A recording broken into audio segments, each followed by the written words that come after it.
afternoon we'll have our head spinning. I hope so. It's Michael. Thank you. I am from the University of Northern British Columbia in Prince George, BC. Long way from here. Happy to be here. Today, I'll be presenting on spin. Just a little overview of what we're going to be doing. I'll give you the idea what spin is, go through some of the features that spin provides, go a little bit lower and give you an idea how the core of spin works. Then I've got a short example application to show you how you can use spin. And then we do have a workshop component, though I'm not seeing any laptops. I'm seeing some good tablets. However, the workshop involves using remote desktop to actually do some dev work, which if you've got a remote desktop app on there, you technically can do, but you will probably be killing yourself. The intent was that we'd be in a lab so everyone would have computers. Unfortunately, I found out on Friday that, as you can see, we are not in a lab. So because of that, I'll be just going through the workshop portion so that you can see how it works. And then if you want to go into that later, we can talk about it. And then I have some time for questions at the end. First of all, what is spin? Spin is a framework, a set of tools that takes absolutely any ASP.NET web application or web service and adds authentication, authorization, error handling, logging, and then an admin interface that comes with it to manage all these components. There's a few other bits, but those are the big ones. Spin, when we were developing it, was very much driven by a philosophy that we came up with at UNBC, primary of which is that number one, don't get in the way. Spin is not an application builder like a SharePoint. It is a set of tools for ASP.NET.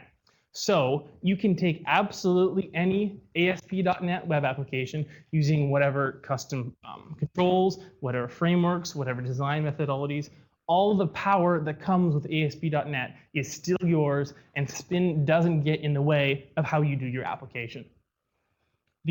What we accomplish with it is that removing the need for repeated implementations of a lot of that common underpinnings that a lot of applications need, and saving time that way.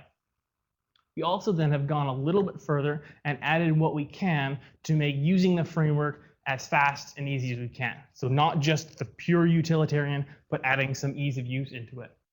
And because we've got this framework, we can then also tie in some visual cohesion, not just from the developer perspective, but from the user perspective, so that users then see spin, all the spin applications, as a unified application framework.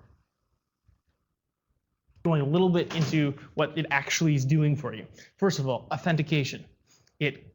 Spin can authenticate against Active Directory or whatever domain authentication you've got. We've got our own Spin database authentication. So you can create a user account purely in Spin if you want to not have to affect what is going on with your domain authentication. And then we also allow Google authentication. So if you do have some external users and you don't want them to have to create a username and password for your app, Spin can then connect to their Google credentials. Authentication is then handled by Spin Core, not a specific application within it. Therefore, since Spin Core is always SSL secured, even if the app you develop for in Spin is not SSL, the username and password will always be secured, and you don't have to worry about it accidentally getting out there. Because Spin is that framework, it also then will automatically pass the authentication between Spin applications. So if you've got multiple applications in Spin developed independently, the login will still be seamlessly passed between them, handled again by Spin. Authorization. There is a set of rules framework within Spin, which then allows you to control who can access what. The rules are given effectively a name, and then the rules are checked by name.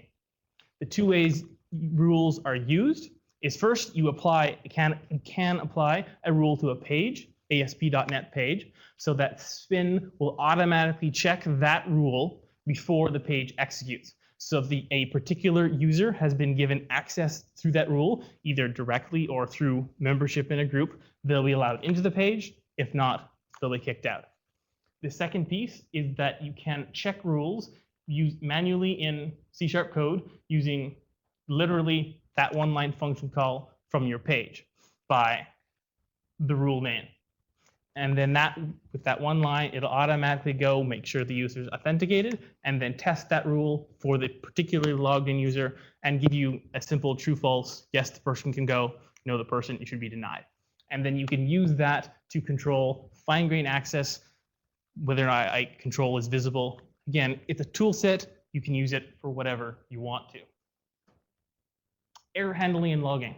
Something that as a developer, I've been sorely disappointed in is the default handling in ASP.NET for if there's an unhandled exception from your application.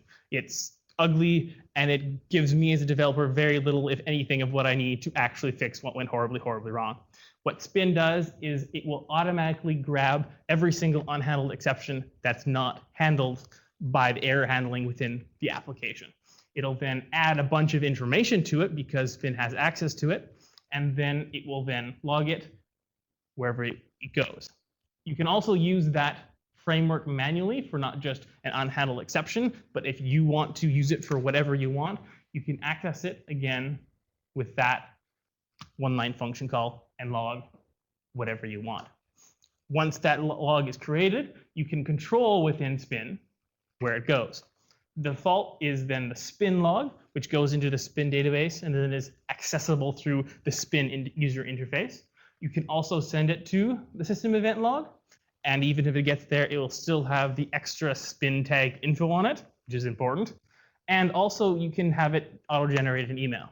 And these destinations are all controlled by regular expressions that you can apply to the various fields of the exception. So if you really dig into it, you can have particular exceptions going particular places. The big one being if there's exceptions you're watching for to send you an email right away because something went horribly wrong, Spin can do that for you. Visual components. Spin also comes with a set of visual components, which are then ASP.NET controls, which go on your page and have a visual representation. They are entirely optional. You don't have to use them. They display Spin commands like logging in, logging out. They then provide that navigation between these disjointed Spin applications. They are also fully mobile compatible. They're not specific mobile versions, but we've taken a lot of care in developing them to make sure that they render and are completely usable on mobile browsers. They can also be controlled by CSS themes to customize the branding of them. Something I should have said at the start. If you do have any questions, feel free, shoot up a hand. We're a small group here. Let me know. I'm here to answer your questions. So feel free to interrupt me. Going one more level down into how Spin works. We have what we're going to call the Spin client application, which is literally any ASP.NET web application outside of Spin that you would make or I would make. The Spin client application is in control of what goes on with itself and then can be built using whatever architecture, whatever libraries, whatever database connections you want. In fact, applications can be built without any knowledge of Spin and then easily, what we call at UNBC, spinified completely after they're done. Interestingly enough, this was something that I wanted in there from the design because it's a very important piece to show that disjointness between Spin and whatever you want to do. However, it turns out that in multiple cases, that design methodology is actually what we've been using at UNBC, just because it's easier. In that what we'll do is we'll create a ASP.NET application that just does the functions it needs to do for the end users, not worry about Spin, because we're not even sure if it's really going to go anywhere. We're not really sure what the users want. And then we'll just create that part, leave it totally unsecured, and then use that as a demo for the users, go back and forth with them a few times until we figure out, one, is it what they want? And two, do they actually really want it? And three, are we going to actually put the time into building this? And once we've answered those three, we've got an application that does what they need, but then is missing all that enterprise framework. And then we spinify it, and boom, we've got our enterprise application and can put it up. Works really well, and I'm happy that things worked out that way. How it works is you've got a ASP.NET web page, and then on that web page, you've got controls, your buttons, your toolbars, your pop-up menus, all that stuff. One of those controls is a spin manager control. The spin manager control is the core of how spin works. However, it doesn't generate any HTML. So it's a completely server-side control, so your users will not actually know there was a spin manager control on the page. It exists for that server-side hook for spin. The rest of the page of the spin client application, since the spin manager control doesn't affect it, can be built however you want, no limitations, do your app. The spin manager control then performs the functions of spin before your page executes. Because it's a control on your page, and the functions of spin are nested in the custom control, they actually execute first. It can then use that to perform its work. And since it is going on its own path to the spin database, there is no interaction between it and the client application. It is completely separate, and then therefore, no matter what libraries that haven't been invented yet, still will work with spin because spin isn't getting in the way. The spin client application can access spin functionality because there is then this spin manager control. If you noticed in those function calls for the logging, the first variable was spin manager, and that is the spin manager on your page, which also then makes it really easily accessible because you don't have to create functions and call different things to find how to talk to it. It's just a function on your page, which then allows access to the spin framework from your client application. Again, controlled by the client application. You don't have to use it, but then it's that tool set there for you. Spin, since it is the manager control on the page, also then has access to the cache, the server, the session, all those things, so that there's no work that the spin client application has to do to make spin work, because spin has its own hooks and spin just does its own thing and doesn't get in your way, and you don't have to deal with it unless you want to. And then what it does is there is a spin database in the background, which then spin automatically connects to. There's also no, I'll get to that later. Spin is linked to the ASP.NET lifecycle. It is inherently ASP.NET. Therefore, it's only applicable to ASP.NET web applications, ASP.NET web services, and then WCF web services run in ASP.NET compatibility mode. There is also a second generation spin feature that we built as UNBC was moving towards doing more web services, of creating this web service mode. So how the web service mode works is the end user will then connect to a spin authentication web service to supply their username and password, get back a session token, and then that session token is passed to web service functions in spin client applications. And then in those the web service method of those client applications, at the very top, there's 3 standard lines of code you call, which then make sure the token is valid and activate the spin framework for that cycle of web service call. So you get all the logging, the authentication, the rule checking, all that good stuff within your client application. Another interesting thing that came out that was not in the original thought pattern, but works very well, is there's 2 different ways that we've been using this. The first way is if you've got a Windows Forms or a WCF thick application, the user will be the actual person, where your thick application will pop up its own dialog box with username and password, which will then pass it through to the web service, get back your session token, and then all your application operations going on through web service calls will pass that token along. The second way we've ended up using it is having an application as the user. So if you've got 2 applications, the one will be spinified, and then the second application will be whatever else you want it to be. And then we create a user in spin that is the second application. So the second application logs into the first application using a spin username and password. That is one username and password for the second application. The reason this works really well is then the first spinified application has all the framework, and if we have an application that only needs to be accessible by another application and we want it to be totally secured. A particular instance of this is we've got an application that pulls photos from our banner database, and we don't necessarily want to know which end user was pulling it out. we want to know just that this is only this other application that's pulling it out. Therefore, we can use that as a web service mode login with the second application. Spin is currently in use by over 10 applications at UNBC. We've also got a second instance running at the local regional district around Prince George because we built some applications for them. And we are using Spin for all our custom ASP.NET applications because we have no reason not to. It works seamlessly enough that it just makes sense to use it. The other interesting Spin thing that Spin has done for us is it has actually allowed applications to become feasible that previously were not even a thought that we could actually build it. Because there is so much power in ASP.NET that if a developer knows his ASP.NET, his or her ASP.NET, and can then go out and build this application quite quickly, if all they have to do is make the specific parts to the application work. There's with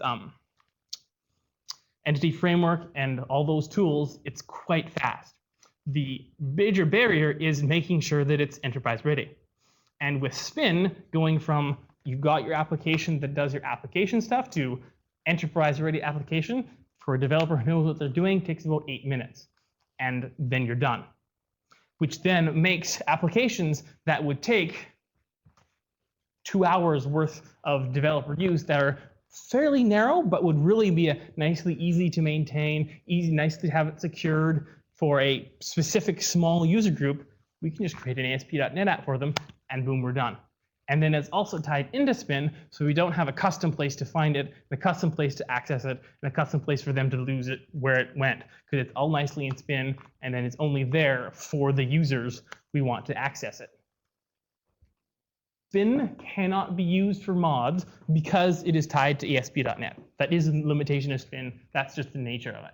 However, it can be used for bolt-on applications if they have their own user interface and then they only interact with their parent application either through web service calls or through database access.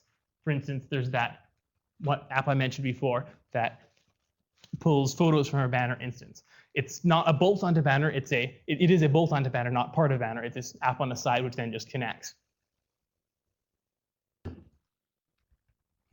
An example application. For the example application I'm going to walk through, I'm not going to use something from UNBC. I'm going to do a form for online submission of TPS reports. See, one person got it. So how you do it is you just create your web application as normal.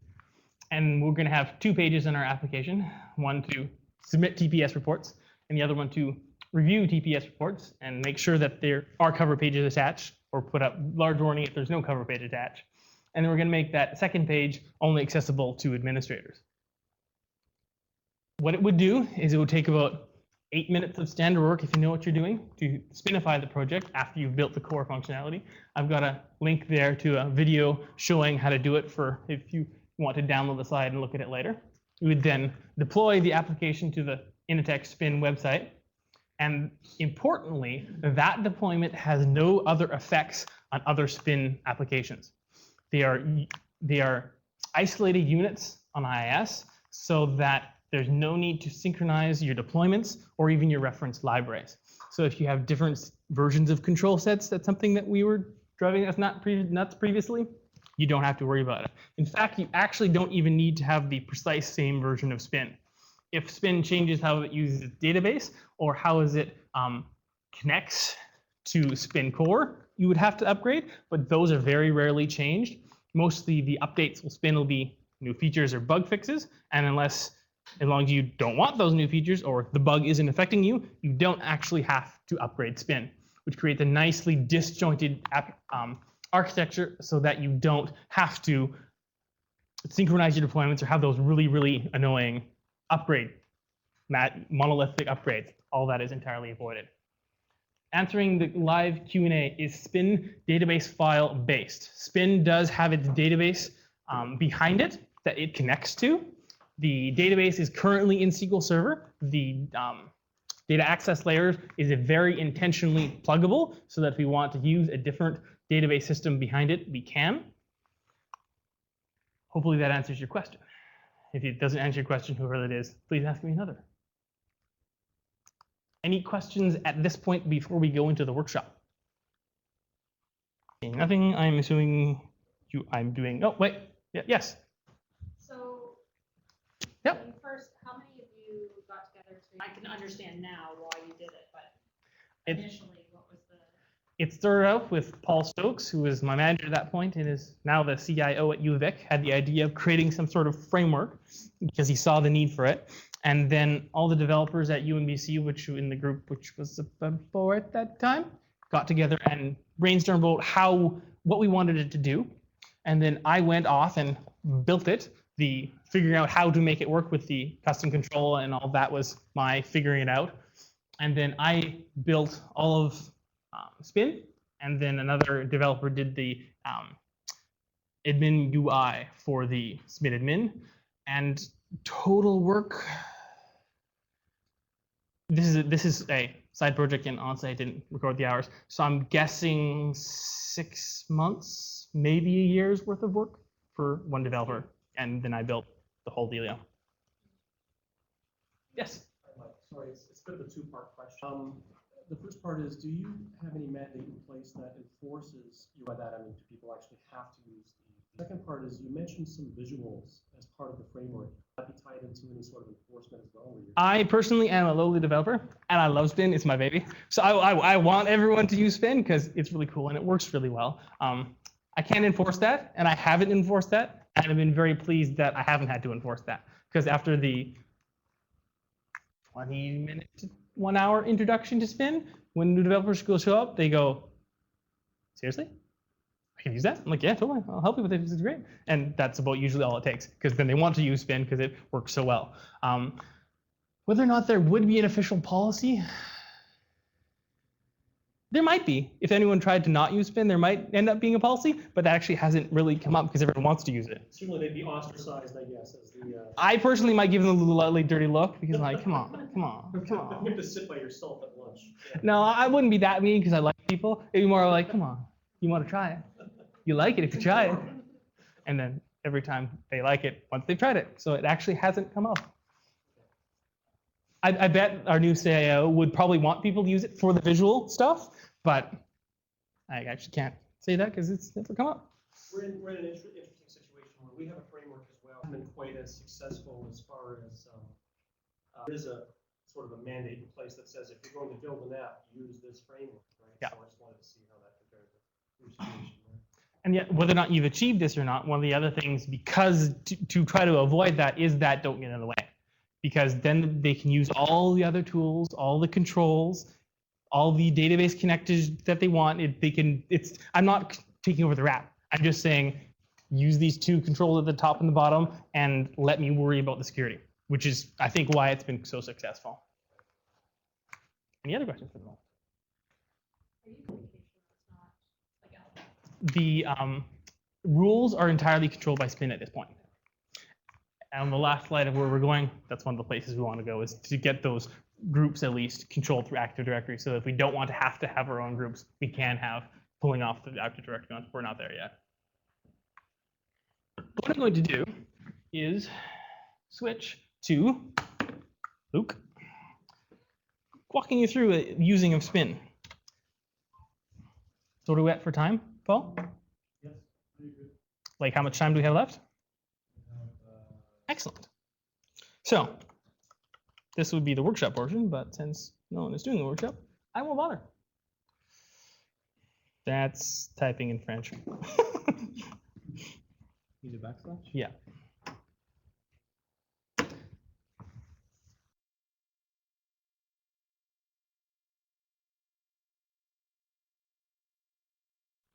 So this is a remote desktop server that we set up just for this. So if you do want to afterwards go in and play with this, I can give you a login for it. That's what it's set up for.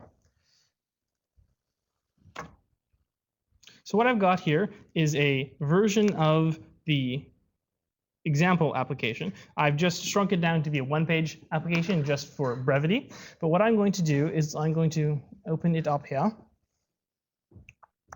And what we've got at this point is an application that performs its tasks, the submission and review of TPS reports, and is built with absolutely no spinification whatsoever, if it opens. it is in that point of being spin agnostic, and it's just a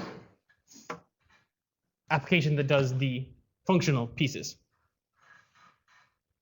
And what I'm going to be walking you through is what it takes to spinify and go from A to B. So we've got our application here, just one page with then controls for submitting and reviewing TPS reports. Simple, basic stuff, but good enough for example. So then to spinify it, we will open the toolbox, which is not there. You, as a developer, you would have the spin control set up. So what you would do is you would start with a spin manager control, drag that onto the top of the page, put a spin header control also at the top of the page, and then a spin footer control at the bottom of your page. You will then add the spin resources, which is then a standard folder which we just then have lying around. With the this has the any images and then the default CSS themes. Paste that into your application.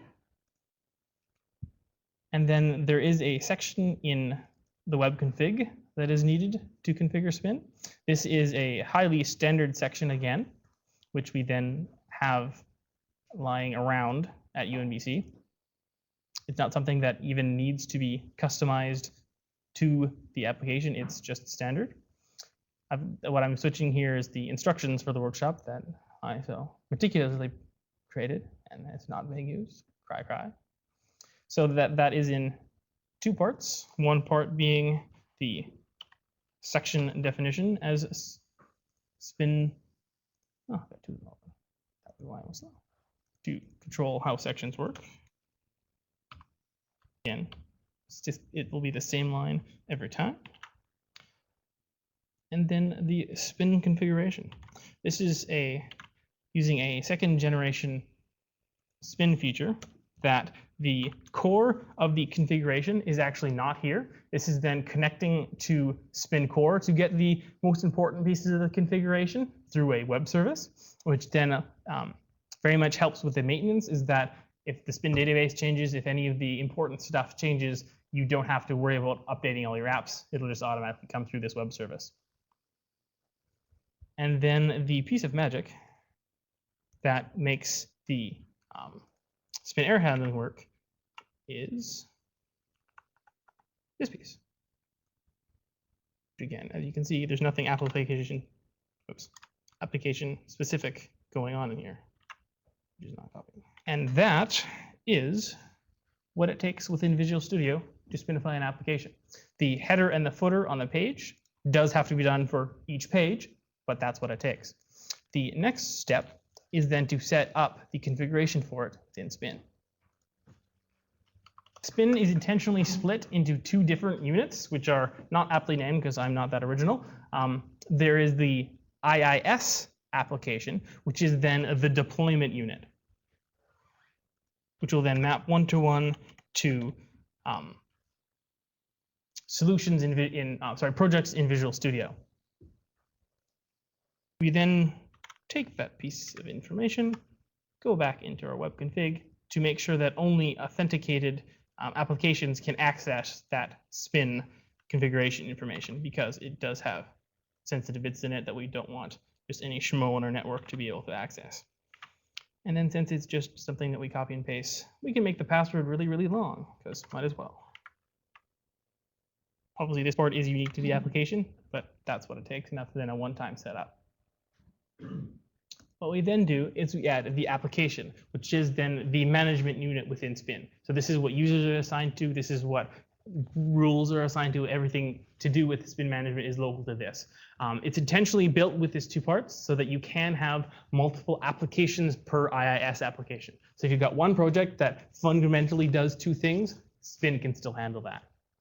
For the most part, we found that there is a one-to-one mapping, but the option is there if we ever choose to use it. So then this application will choose demo as its IIS application. Then the path is, I need a slash. Can you give me a slash, Luke? No, / this time. Actually, I'm gonna shift 3 Nope, that's English. And I'm gonna need this multiple times, so Yeah, first. /, yeah.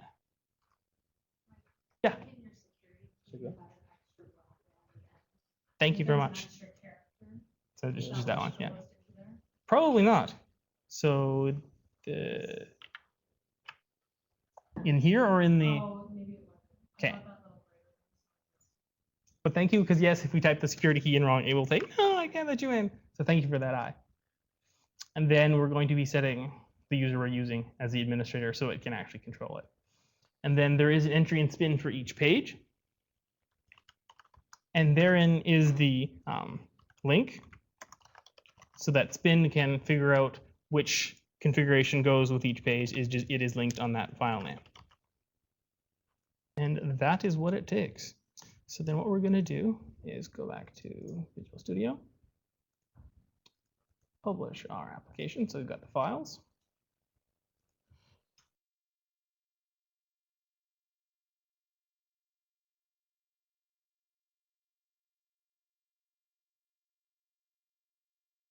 And we're going to pop into here. There's our files.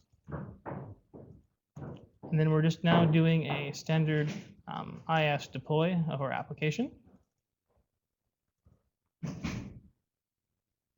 This is the other link piece of using the same path here that I entered into Spin.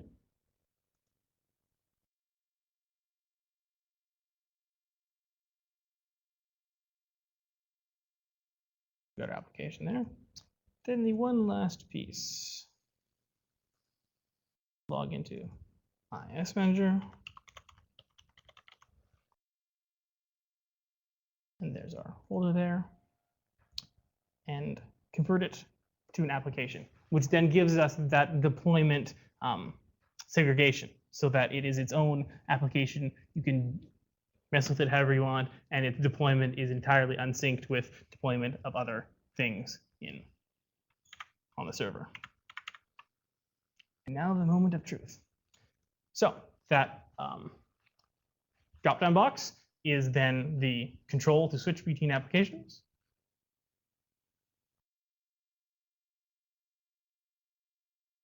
And here we go.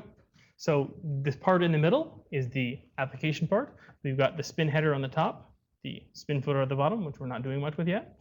And then in the spin header, we've got the switching between applications. And what goes in there is then whatever applications the currently logged in user has access to, so that it's automatically synced to them. So we're not going to get polluted with things they don't need, but it'll have access to everything they do need.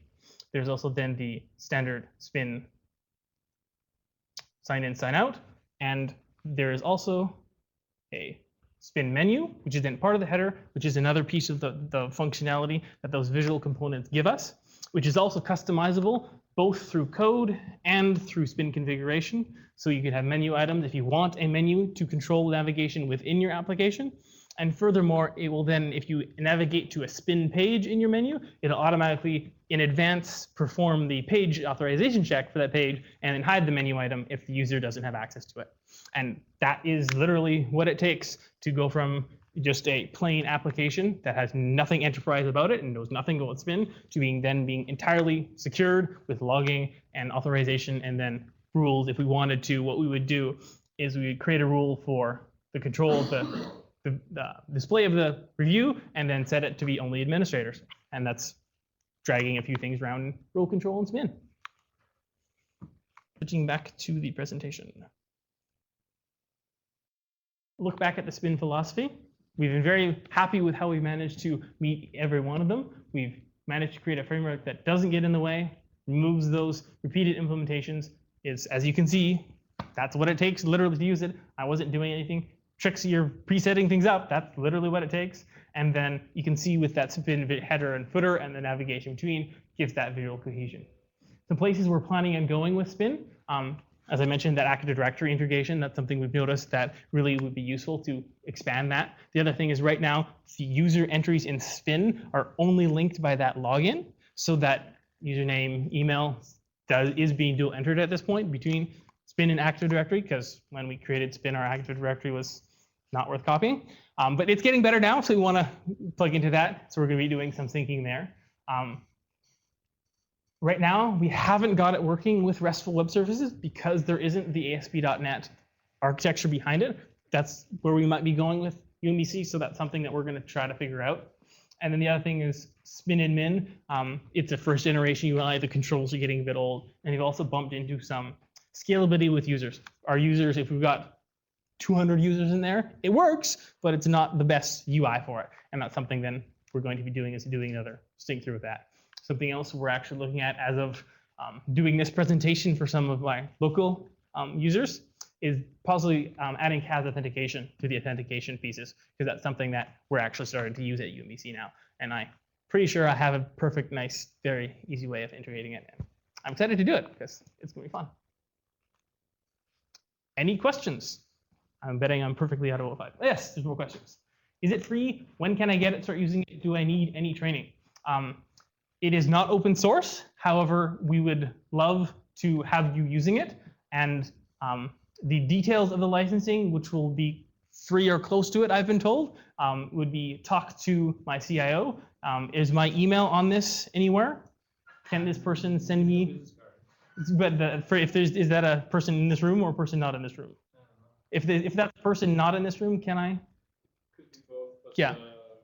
It's on the screen, michael.towner@unbc.ca. Send me an email and I'll contact you. I'll get you in touch with our CEO to talk about CIO to talk about using it, because yeah, it's going to be free or close to it. What challenge you encountered retrofitting apps with Spin? Convincing developers that it's actually just that easy. That's about the only challenge we've ever encountered, is them sort of not having a little hesitation of will it work, will it not, and then I plug it in and it works and they go, oh. And then they go, oh, that was great. And that was the end of the conversation. I cannot think of a single, well, yes, the first time we tried to retrofit a Windows Communication Foundation web service, because I had never built Spin to work with that, I had to figure out the ASP.NET compatibility mode, turn that on, and then everything worked fine. But again, that was a new type of application, not even a specific application. So yeah, very little to none. Any other questions? Thank you very much. Thank you.